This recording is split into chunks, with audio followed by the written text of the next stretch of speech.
Hebrew? Oh, Hebrew. What happened, mate? What's going on? I'm just waiting for a mate. Gentlemen, this is Democracy Manifest. I'm beached ears.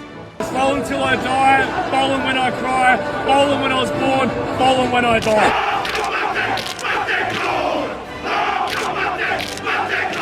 What is the charge? Eating a meal? A succulent Chinese meal? Down, Bradbury is going to come through and win gold.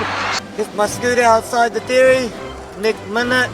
Flamin' mongrel, flamin' drug dealer, flamin' menace, flamin' bug. The Antipodean Poddy. Ladies and gentlemen, welcome to the inaugural episode, the launch, the pilot of what will hopefully be every expat's favourite hour or so of listening from this day forward, the Antipodean Poddy. Here we are. Depending on how this goes, we may or not be back for an episode 2. But enough of that. Let's get to the questions. You're already asking, who are we?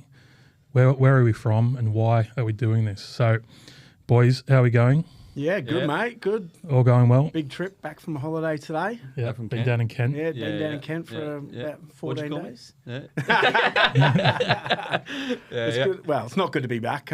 That was a bit of a nightmare trip in. Broken Birkenstocks. Yeah. Train. I was saying I hired a Boris bike for the first time in about 3 or 4 years, and down for the first time this summer. So that was nice. Coming smelling like a wet dog. Ride a hot Boris bike. Yeah. It'd be like might pay for that later. Yeah, it's like Homer riding the clown bike. I need a penny farthing to get around. But we can have a little seat on the back one, and I can be sitting on the little back one, like a father and son duo, just going down.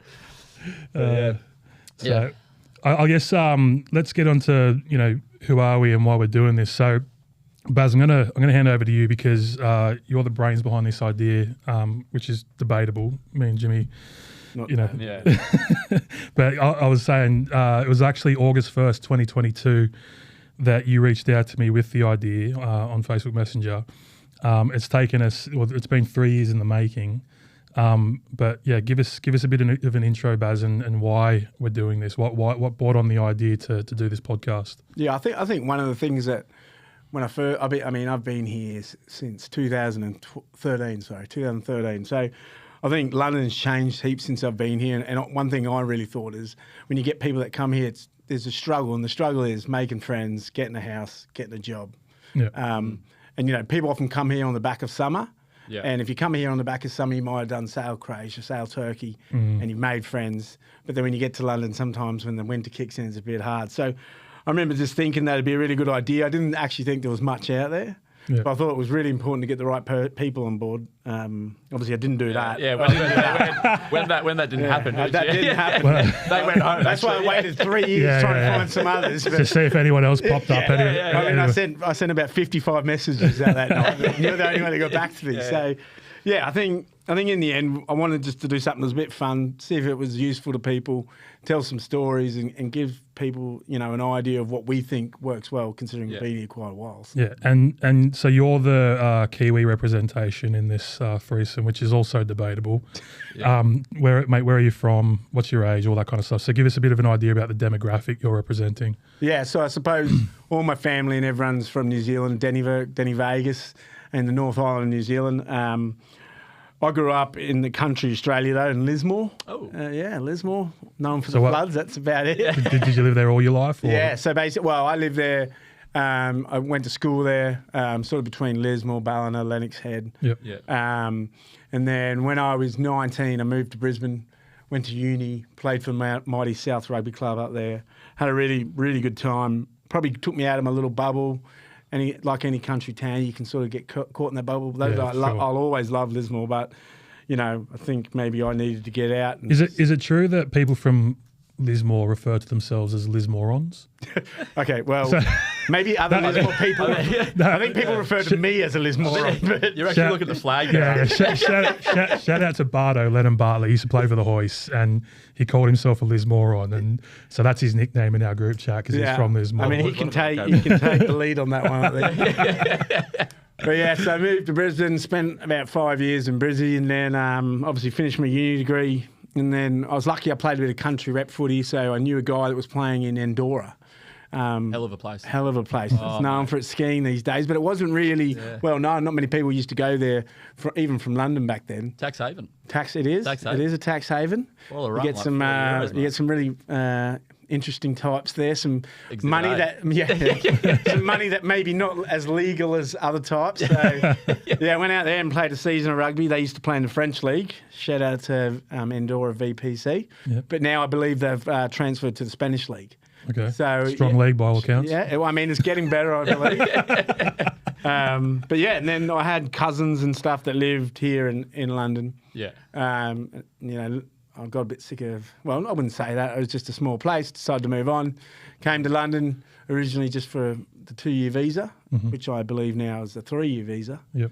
But yeah, just came here and then I've loved it. And I'm still here, so that's the story so far. Yeah, fair credit. I think we've got to give a shout out to your partner Charlie for getting us to do this. She's been on our back for a while, and thank you, Charlie, for being the catalyst to get our act together and finally get this project going.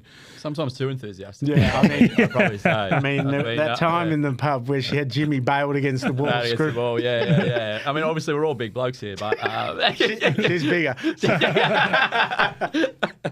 So now over to the man who needs no introduction, the world famous DJ in London amongst Aussies, Jimmy Mack. How's it going, mate? Oh, not too bad. I'm actually, just from your little spiel there, I'm sort of sitting there and realising that maybe I don't actually show as much interest in my friends' lives. Like, we've known each other for quite some time, and I never knew that you went to Andorra. So I'm really starting to really see. Oh, well, it's nice that it's only taken us this long. Well, I mean, that's the thing, right? Like, I didn't know that either, but I think, me and Baz have been mates for a while, but we've always also been, foes on the footy field, right? Like, we've never played on the same team. Have always been against each other, so it's kind of weird that we are mates. Because we're trying to rip each other's heads off on the rugby league field. So I'm the, I think you get a pass there. Yeah, the adhesive, I guess. Yeah, well, I mean, you're the odd one out here. Not just through skeletal muscle mass. But mate, tell us a bit about how. A bit of an introduction and. So I was born in Canberra, family born in Canberra. Then when I was quite young, we moved up to, when I was four, funnily enough, it's just come back to me actually, that memory. We went to a little place called Nana Glen, and which is a fantastic part of the world. Got some nice places up there. Then we went from one house to another one. Absolutely fantastic. Had a bang on time there.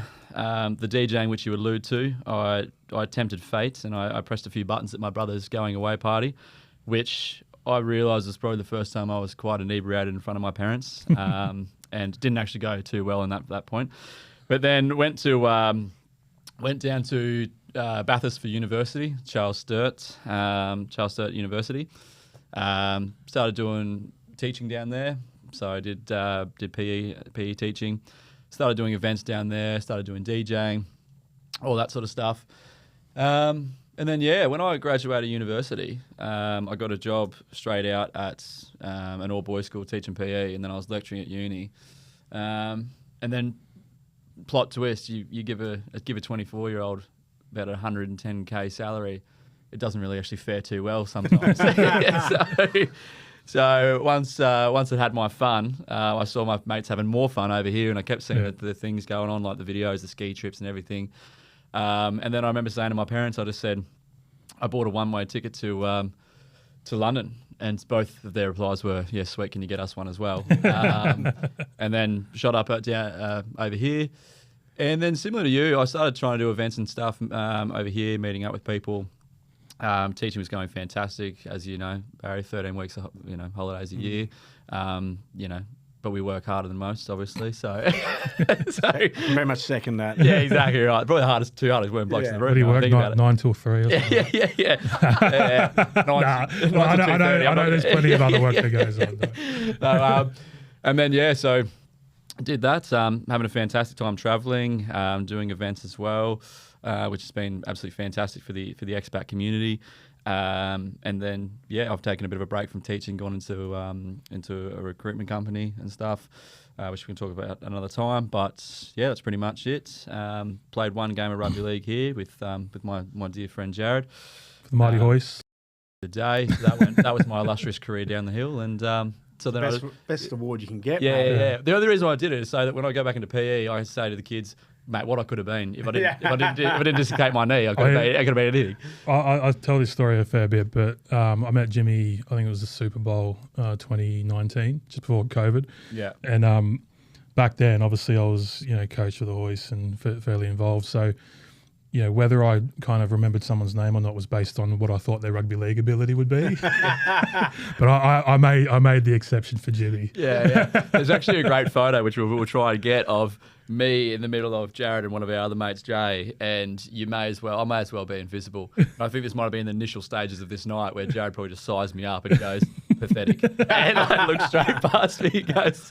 So he was a good judge, yeah. Yeah. Somehow we ended up sitting next to each other, and by the end of the night we were mates. We were talking about trading cards or something.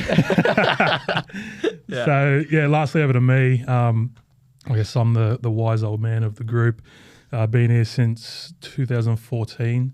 Bit of the backstory, I was born in South Australia.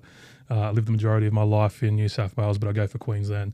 But the reason for that is that'll be it. We'll address that one. You can't shake your head. You're from Lismore and you're a Kiwi. I mean, every Kiwi has a reason to go for one of the two. Yeah, but they all go for Queensland, don't they? Plus, I sound like Steve Irwin, so it doesn't matter. I think we need to cover this now, actually. So, like, my dad was in the army, so he used to get posted around a lot. And when my mum was, 34 weeks pregnant with me, they lived in Banyo in Brisbane, and then they got the posting to South Australia. So I should have been born in Brisbane. I was born in South Australia, where rugby league is non-existent. So anyway, moved around the eastern states, Hobart, Melbourne, Sydney, back to Adelaide, and then finally landed in Sydney, where I did all my high schooling and lived there until I moved over here, as I said, at the end of 2014. So yeah, this is the year number 11 in London. I've got married, I've got 3 kids, all that kind of stuff. So I'm 41. So yeah, I guess we're all the 3 decades covered here. You're in your 20s. Yep. You're in your 30s. Yeah. You got me. Well, I'm about to turn 30, but I guess we can fit it. Yeah, we'll hang on to it for a little bit. Yeah. And I'm early 40s. So where hopefully we can share some wisdom and experiences, and kind of resonate with most of the Aussies and Kiwis that are out there or thinking about making the trip over to London. Yeah. So, I guess we kind of touched on a little bit why we're doing this. Baz, you mentioned seeing people kind of come over and struggle to find their place. They struggle to find work and accommodation. I think we've all had our stories that kind of relate to that kind of thing. And like I see some of those posts, people saying, "Oh, I just can't get any traction with recruiters and things like that." I went through the same thing, and I think that's what kind of motivated me to do this, because I see these posts in Aussies and Kiwis in London, and I was in the exact same position. And as I said, now I've been here 11 years. I've got properties. I'm married. I've got kids. So you kind of got to ride the dark times to get to the good times. I think nothing in this world that is worth having comes easy. So I think that's I think the message that we want to build on, and as I said, share our experiences. And I think people really underestimate, as for such a big city, how lonely it can feel at times and stuff, and how hard. I mean, people feel like they come over here at times, and they'll be here for a month and they will just smash it out of the park. I mean, I had it easy because of my university. There was a paramedics degree, so lots of them came over here. So I had that base. But lots of people come over and I feel like they're just going to think they're going to dive in, but it can take time. And you see people who get there about 3 months in and they just kick the bucket and say, see you later. But I mean, it can take a whole year. If I was to look at it now, I think it's a lot harder now than it was when I first moved here. It was quite common that everyone would go to the pub on Monday, Tuesday, Wednesday, Thursday.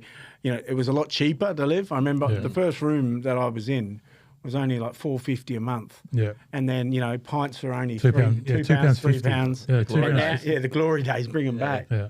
But just rubbing it in. Now you're looking at people got to get $1,000 to get in a room. Yeah. Pay 6 months rent up front. Yeah, and stuff and so times have never probably been harder in that sense. The job market's tough. Yeah. So I think I think more than ever, and there's more places that people through, Aussies in London and Kiwis in London, they can sort of talk about their issues and what's going on. So you see a bit more of it now than you probably ever did. Yeah, for sure. Yeah. So I guess we're going to have a theme for each episode that we do. So to this initial episode, the pilot, episode 1, is going to be coming to London. So we're going to share our experiences of when we first got here and the challenges we faced. And then I think we'll touch on, some of the kind of separate topics on future episodes. So Baz, going to hand back over to you, mate. Tell us the story of how you got here and, the things that, the challenges that were thrown your way. Yeah, so I suppose the difficulty I had was I finished uni and I went and worked for 6 months as a teacher in Australia, and then I went off to Andorra. So I'd only worked 6 months as a teacher, so I basically newly qualified. Yeah. So when I got here, I joined one of the teaching agencies. I was getting sent to all kinds of schools. Yeah. Probably didn't have the skills that I probably needed at that time when you're dealing with some big issues in different schools. Behaviour management and stuff. Yeah, it just wasn't there for me. Yeah. So it was I still remember sort of laying in the morning when you get the call that you're supposed to go in, and sometimes I just ignore it because I didn't have the guts to go in, and but that makes it tough. You're not making money. Yeah. So I was lucky. After just a couple of months, I picked up a job in teaching. It was a 4-day a week. Yeah. And I could get supply on the other day. Never did. Because you're hungover for the day before. It was a Friday, so it's just what we get every weekend. Yeah. But and then I sort of worked as a PE teacher, and then that was in sort of what we'd call in Australia a state school. Yeah. And then as I sort of worked, I think I worked there for 2 or 3 years. Build up my skills, and then was able to go into other schools, private schools where I can use my rugby knowledge, and that sort of helped me get other jobs. So just on that, mate, like that, I think that's a good point. Like I see a lot of really young people come over, like 18, 19 even, and they got no skills, no qualifications, and you come to this place where like there's far more competition for jobs. And I think that's one of the things that I've always said, like you want to be mid-20s, you want to have something behind you, like, whether it's a trade or, a profession. Like I've seen other guys come over and they work as concreters or whatever back home, and they don't get the money that they get back in Australia. Like the thing with Australia is you got the mining boom, it's jacked all the salaries up and all that kind of stuff. So you come here and there's far more competition for those roles, and the salary's just not, livable for what, and especially when you talk about accommodation and things like that. Yeah, so definitely. It's a good point. And just onto your point, I always am surprised when I meet someone and they say they're 19, 20 and they've just come straight out of school, because it is a tough life. I think you've got to have lived out of home from before you come here. Yeah. Otherwise, you're sort of setting yourself up for failure. Yeah. And you've got to have just working for a year in a shop.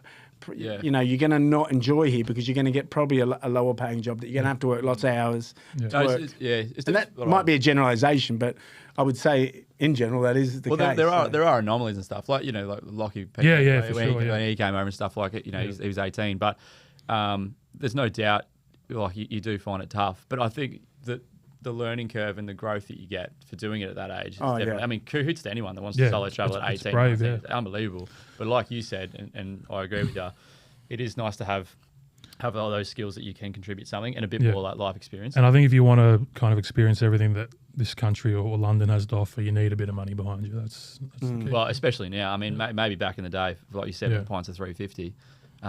But I mean, now it's just. I mean, pints are not $3.50. When I see Guinness for £8 plus, it's getting tough. I'm not here. Yeah, it's getting tough out there. Yeah, exactly. We're in the trenches. Yeah, exactly. I'll sit on the baby Guinness. Throwing those as grenades. But just sorry to interrupt you, mate, but just get you back on track. So I've been told that before. No, that was my fault. That's just students when you teach myself and my mind have been playing Marco Polo for the last 30 years. I didn't mean to throw you off, mate, but you kind of gonna be living rent free in your mind.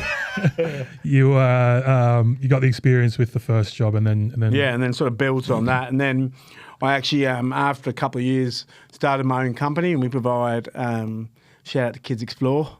I just started providing holiday camps, and at the school I was at, you couldn't provide a holiday camp that was already provided at the school by one of the teachers. So there was already a sports camp, there was a drama, a DT. So I just come up with this idea of taking kids on day trips all around London, and all my friends were teachers, so everyone was keen to do it. I think most people don't do that because they're worried about, it is nerve-wracking sometimes, but if you've done it heaps as a teacher. So, that sort of blew up, and then I was lucky that, through that, a lot of parents that enjoyed having me look after their kids, or my friends or whoever was working would ask, do you know any nannies? Do you know any tutors? And I sort of would just give names out until a couple of years I started trying to monetize that. So I've sort of tried to do both. I took some time away from teaching just to concentrate on that for a little bit. Okay. Yeah. So now I work that alongside my job, and but yeah, it's also probably a good thing to remind people that there's heaps of opportunities. Like I know heaps of guys have come over here, just builders, and they've started up their own company. Yeah.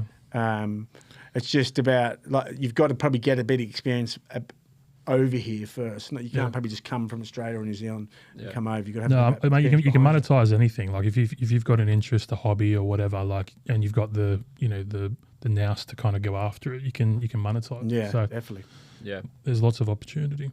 Did you have any challenges outside of just getting that experience? Was there anything else that got thrown at you when you first came over here? In terms of accommodation or just making mates, all that kind of thing? I was really lucky that when I moved here, I just moved in with my cousins. Oh, okay. So they had a house. I mean, it was the old school house where there was no lounge room. There was three people in one room, on bunk beds. You'd be lining up at 7 o'clock in the morning for a shower. 5 minutes stint in there. So that was difficult. And it was difficult in the middle of winter. It's a bit depressing. And when I first moved, I think one of the biggest challenges, and I think anyone that's been here for longer maybe than the 2 years, is that period when your first group of mates go home. So not only was that my group of mates, it was my family as well. My cousins that left. And they actually sort of left maybe about a year and a bit after I'd been here. And so that was my group. That was who I hung out with every weekend. And then that was when I sort of realised I had to go make some other mates. And for me, I knew going back to footy would be a good idea. So shout out to the mighty West Warriors and went down. And that was when the club had sort of just started. I think it only started a month. When did you start? 2014? It must have been about 2014, I guess. So went down and chatted with Kimbo, who's the the main man down there, the king of the West Warriors. And from that moment on, that's sort of been just the thing that's always kept me going, because you're constantly making new mates. And I think that's really important. And one of the biggest things I could ever stress is, I've always said to anyone that's moved here, is you've got to join something. Now, it might not be sport, it might be debating, it could be anything you want to do. Like the Kaba Haka group over here, that lots of people make lots of good mates through that. It's about finding that niche that's really important to you. Yeah, 100%. Yeah, you can't sit there and rely upon like work and stuff, or you just going out. I think you've got to really show that that interest and that initiative to just go out. That could be, and there's everything. You got tag, there's touch things, like you said, it's footy, it's football, sticks aside, whatever you want to do. There's something for everyone. Like there's more now than there's ever been. 100%. Yeah, 100%. Yeah, I mean, there's more run clubs than there are. Like I know. Well, mate, all the stuff that you're doing through Aussies in London as well. Like, I mean, that's bringing people together. Yeah, but I think that's one of the things as well, is that it's nice to have a platform, and it's nice to provide people an avenue for just to meet other people. And what I always say about doing these events for the expats, it's never one of the reasons I sort of fell in love with doing it is I fully understand how hard it can be over here, but I completely understand as well that there's people who want to go away, meet British people, Irish people. I've got plenty of we've all got plenty of British mates and people from other cultures, but it is nice to have that reminder of home and stuff as well. And sometimes you can meet people you've got no similarities, and to have that sort of that fallback. Well, ultimately, we're all here for similar reasons. So, it's meeting like-minded people that you can go and travel and have fun with. I think that's key.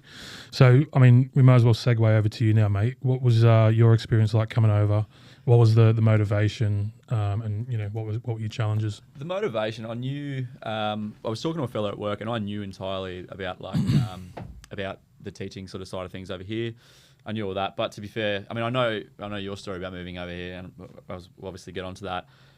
I mean, mine was nothing really like that entirely. I mean, I slid straight into a place to live.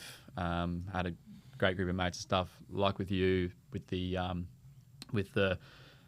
teaching and the agencies and all that, and it can be quite volatile with daily supply. The one thing I didn't predict, which I should have known, was a pandemic. So I was, it'd been too long. I was like, it's coming. So I think 3 or 4 months in, I'm sitting there. I remember I'd done a couple of trips. I'd gone to the French Alps, like my second month here. I got a last minute spot on a trip of like 70 people. I must have spent 6,000 Australian dollars in a week. Like, I went absolutely hammer and tong. Don't regret a second of it, but then I probably could have used that money because then 2 months later I'm sitting there going, well, I've got no money. And I remember everyone was sort of freaking out at that stage. And my mum and my dad were sitting there and were going, please come home, please come home, please come home. And I'm sitting there going, it's okay. I'm going to a COVID party tonight. And they go, what the hell's a COVID party? I'm like, well, I'm going to go get COVID so I don't catch it again. Dad's like, that's a horrible idea. Please don't ever do that. I'm going, obviously I'm kidding, blah, blah, blah. But, and like you said, with your mates going home, I got that group of mates. And then so many of them just started going home, obviously because pandemic, family matters, or their visas were running out and stuff, and you didn't have that chance to renew for a third year. And so, yeah, it sort of pushes you to go out. I was lucky because I met you quite early on through an introduction to the hoist as well, and even through not playing, just meeting so many like-minded people and all that, and meeting, just having your foot in the door for different groups can just be fantastic for that. There wasn't crazy amounts of challenges besides the pandemic. I mean, but I think you did well to stay because I think we did lose a lot of mates to the pandemic. Like they had to go home. Like yeah, clarify that. Not they didn't die. They had to go back to Australia. And they had plans for sponsorship and all that, like to stay here long term. But it all got uprooted. Like my sister was lucky because she was going to stay and then she decided to leave just before, I think, maybe November before so November 2019. Exactly, so if she had decided to stay, she would have lost her job and then she would have been stuck. So 100%. It was good timing for her, but unfortunately for a lot of people, had to go through the whole quarantine thing, going back to Australia. So mate, you did well to hang around, I think. No, I mean, I got really lucky, mate. I mean, I'm not going to sit there and say, there was definitely times where I was going, I'm going to have to go home for sure. Because at the time, I was still doing sort of daily supply. But I was very lucky because the school in Greenford sort of kept me and my mate on to take care of DA students, because all first responder kids as well. The kids of the first responder parents. And then from there, I got offered a role at a school. And then my first question was, do they sponsor? Like, yeah, they've sponsored a few Aussies in the past. I'm like, sweet. So went for it. Happened to really enjoy the school. And then I'm PE trained, but then I was teaching science and managed to do that for 4 years, which looks great on the CV back home. And then, it turned out to be good, but I did get a bit lucky at the start there. Very good. So I guess over to my story. So inspiration for coming here was my wife. She's English. She's born and raised in Chiswick and then lived most of her life in Richmond. So we'd been together, for 7 years in Australia, owned a house, all that kind of stuff. But she wanted to come home. She's a bit homesick. And I think, all through my 20s, I was against it. I wanted to stay in Australia because I, liked the way of life and all that kind of stuff. But when she said she wanted to go back, I was just, I'm kind of spinning the wheels here a little bit. I wasn't really happy with the job I was in and all that kind of stuff. So I said, yeah, let's do it. So I think she brought it up in maybe around Easter of 2014. And then we were on the plane over here at Christmas. I think December 17th, 2014 was the date we landed in London. So, obviously it's a festive period, all that kind of stuff. I remember I went for a run through Richmond Park and basically gave myself bronchitis because it was that cold. So I was pretty sick over that first Christmas. Kind of made the most of it, and I was like, just enjoy myself. And then, December 2nd, I'm going to start the job hunt. And I think it's important to say, like, we had accommodation. We were living with her mum in Richmond, so had the whole top floor of a house. Didn't have to worry about any of that stuff. So had it a lot easier than most people have it coming over here. So got to the job hunt and started firing my CV off, thinking it's going to be easy for me to get a job. I've got good experience, all that kind of stuff. So my background's in the print industry. So I'm a lithographic press operator by trade, but after doing working night shift and all that in Australia for 6 or 7 years, I transitioned into sales and client services. So kind of hit the reset button, started off as an account executive, and have kind of built my way back up. So, when I moved over here, I was looking for an account manager role. So, just couldn't get any traction. And, I see this on Aussies in London a lot, don't get a response from recruiters, just can't get any traction. That was me. So for a solid 3 months, I'm just applying for everything. And I'd get calls from recruiters, you got a great CV, blah, blah, blah. And they just wouldn't hear anything back about it. And I think it was because they're they're submitting your application for the same jobs. So if someone's already said no, and then they just quit on you, like you don't hear anything. So there was one recruiter who got me a role, and it was a pretty significant pay cut on what I was getting in Australia, and I was like, I didn't have a good feeling about it, but I was like, I need to take it because it's easier to get the job you want when you're working rather than just sitting at home doing nothing. So, for that 3 months, I had this routine. I'd wake up, I'd go to the gym. After the gym, I'd go to Tesco, buy a steak and a bag of Pom Bears, and then I'd go home, cook the steak, and then eat the Pom Bears while I was playing FIFA on the PlayStation till about 1 a.m. And then I'd start watching the NBA till about 4 a.m. And then I'd wake up at 11 o'clock the next day. The reason I was able to do that was because my wife, she had got a transfer with her work. So she worked for a global waste management company. They said, yeah, we've got a job for you in London. Anyway, she gets here. Turns out the job wasn't in London. It was in Birmingham. So Monday she'd drive up to Birmingham and she'd come back home Thursdays and she'd work in the London office on Fridays. So I'm sitting there with this terrible routine, which was, just terrible. It was fun at the time, but, in hindsight, really bad. And I kind of came to the realization at one point. I remember I was watching the Champions League. This is so long ago. This is when Champions League was still on free to air. And I'm just like, what am I doing? Like, I'm not getting any responses from these jobs. I've moved to the other side of the world to live with my mother-in-law because she was my wife at the time. My missus isn't here. Like this is shit, and I just broke down. I remember I was like laying on the couch, just in tears. Like, look at me. Yeah, like, I'm in a diet of steak and Pom Bears. That's a big fetal position. I'm not totally against it. But. Most people probably look at me and go, "You've never cried in your life," but like.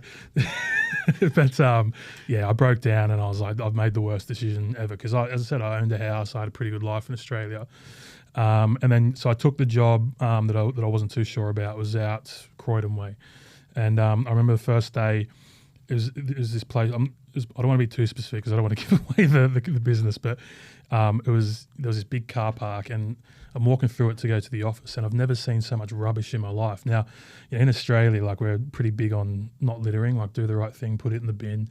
And this place is just a pigsty. And so I go in, sign in, blah, blah, blah. And I'm sitting with the person that was giving me my training. I said, why is it so messy outside? And she's like, oh, it's because travellers set up camp out there.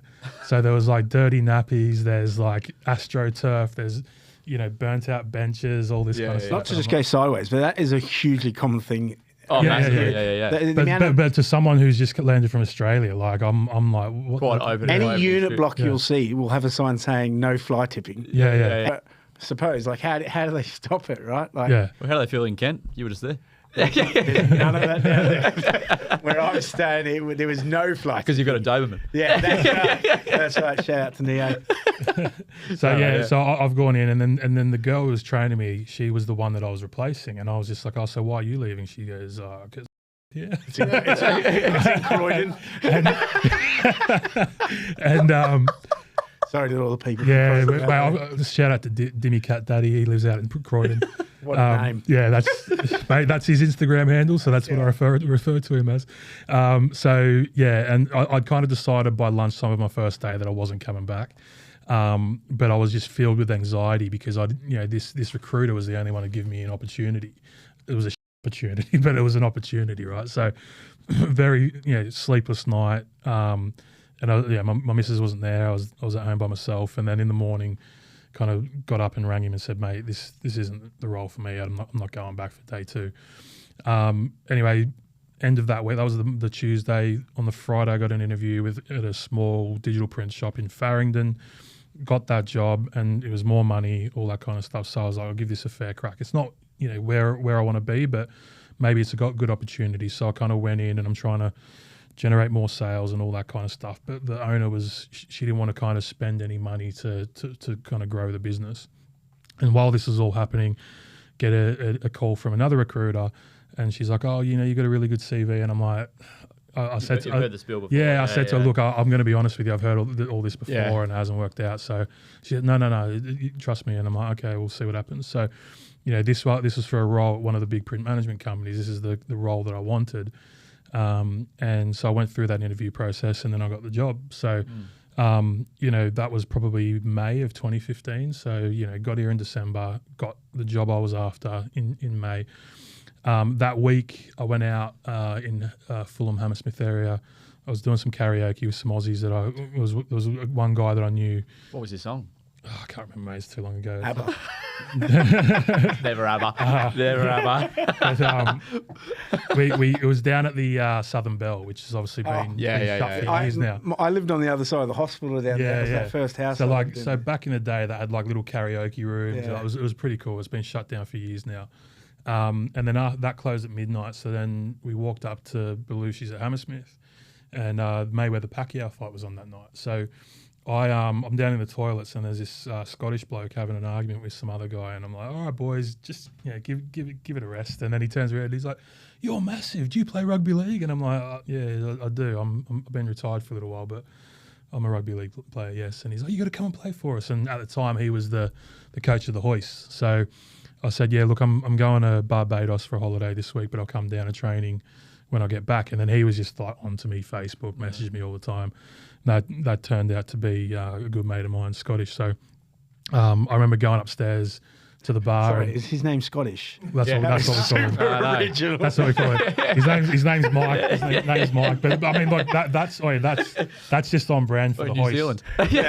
No one calls me that. That's on brand for the Hoist. We've got Scottish, we've got Essex, and we've got Scouse. That sums up the Hoist. Pretty original.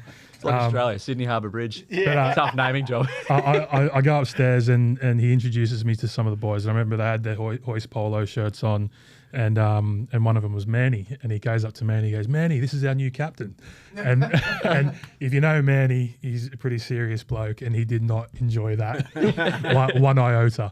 And obviously, as I got to know him, became a good mate of mine. And the look he gave me is that look where he's like, not a chance, mate. Yeah. So, I guess for me, like that 1 week, I got the job I was after. I then met some people, and I started to build a network, and everything turned around in a matter of days. And how far, when you first came to that point, how long were you in London for? So I came to London December 17th, and I think I started that job May 15th. So what's that, 5 months? 5 months, yeah. So I guess, as I said, like I had it easy accommodation-wise. Like there was no stress there. Yeah. It was just the situation with my missus being up in Birmingham, and then trying to find a job and not having any mates. And then, as I said, it all turned around in a flash. And I remember posting on Facebook, a bit of a motivational message saying, there's always light at the tunnel. And like back then, we need to get that up. Mate, it'll come up at some point. But like back then, I used to get maybe like 3 likes on a post on Facebook, but that one got like 100. And I was like, you're like, this is about face. It's I was a legend in my own lunchtime. But I think that's the message. Like I think it can be super, super tough when you get here. And, as I said, I think we all kind of had it, relatively easy, but like obviously had some challenges. But things can turn around on a dime, and I think you've got to hang in there. And, I think you can't forget that you've literally packed up everything back home in Australia and New Zealand to move over here, to move to the other side of the world. Yeah. And it was never going to be easy. So I think you just got to keep your head up and keep soldiering on. To go from somewhere where you've got such a firm base, all the friends, everything, to drop that, it's definitely going to take time. Yeah. 100%. Yeah. So that's it. There are kind of our stories moving to London. So as I said, we're gonna kind of touch on different subjects like finding a job, building that network, accommodation, travel. Yeah, just all the topics like that people kind of ask questions about. And we probably want people to write in as well. We're working at the moment to get our social media going, so hopefully when this drops, we'll have some kind of place that you can reach out to us and give us ideas. I think that's really important. We can 100%. come up with as many ideas as we want, but hopefully that the 5 or 6 people that will listen to this will. We'll hopefully when our mum and dads listen to this. And we just get, when are you coming home? All the stuff like national insurance. This is not a financial recourse. You went for 9 months, 14 years later. But yeah, I mean, all those topics, so all the things that people kind of find difficult, visas, all that kind of stuff. Yeah. Obviously, like, what are you on now? Like, you've been here for indefinite leave to remain. So am I. So yeah, I mean, and obviously there's different channels to get to that. Just in my Life in the UK test, actually. Yeah, I think Passed it. let's leave that for another episode because I got a good yarn about that. But so that's kind of the crux of episode 1. Moving forward, we want to have special guests. So, like, I guess the question is, are you an Aussie or Kiwi in London doing something that's special, something different, or do you have a story to tell? Reach out. As Baz said, through the socials, we'll get you on here. Yep. For episode 2, we've got a special guest lined up. It's Jimmy's mum. She's a stand-up comic. She's fresh off the Edinburgh Fringe Festival, and we're going to hit her up for all the info she didn't share about our little mate at a recent London show. Little. Keyword. Hey, mate, like, beyond the shadow of a doubt, you're little. One of the other things we want to do is throw a spotlight on Aussie and Kiwi businesses. So if you're an expat that you're running your own business in London and you'd like to come onto the show and talk about what you're doing, then reach out to us. Or if you want to advertise on the show, if you'd like us to talk about your business so you get further reach in the expat community, we're happy to have that conversation as well. One thing we've discussed, obviously, it's a very I don't know, how do we put it? Debatable. No, it's a very male kind of orientated panel we have here. So, we don't know many women. The wife and the girlfriend. So, we kind of talked about, we've got the age demographics covered. We've definitely got Aussies. It's debatable whether we've got Kiwi representation here. But one thing we'd like to add is a women's perspective. So, if you're an Aussie or Kiwi girl living in London and you got good chat and you got a story to tell, once again, reach out via the socials. Send us your CV. And then just to close, what would be on that CV? Yeah. We'll get a recruitment company. Yeah. Gotta have some battle scars. Yeah. The interview's just one good story traveling. Yeah. As Baz said, any kind of feedback, we want to make sure we're delivering the content that resonates with our fellow Antipodes. So tell us how we're going, tell us what we're doing, tell us what we're doing good, all that kind of thing, what you want to listen to in the future.